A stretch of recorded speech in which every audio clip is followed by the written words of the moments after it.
Кой прави качествена журналистика в България според вас?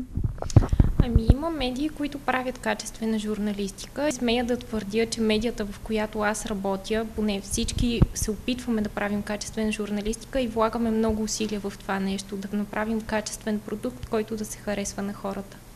Необходими са много усилия, професионализъм, етични стандарти, които в България не винаги се спазват. Коя е по-опасната връзка според вас, на медиите с властта или на медиите с парите?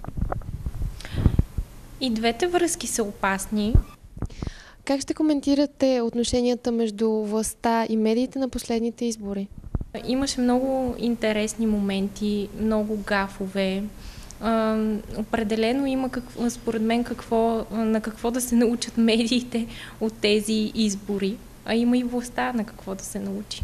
Заплаха ли са новите медии за традиционните и ако да, защо? Аз лично не смятам, че се заплаха, защото ние в Мениджър се умяхме да преплетем нашата традиционна платформа на списанието на нашия сайт, заедно с социалните мрежи, така че да се получи нещо интересно и полезно.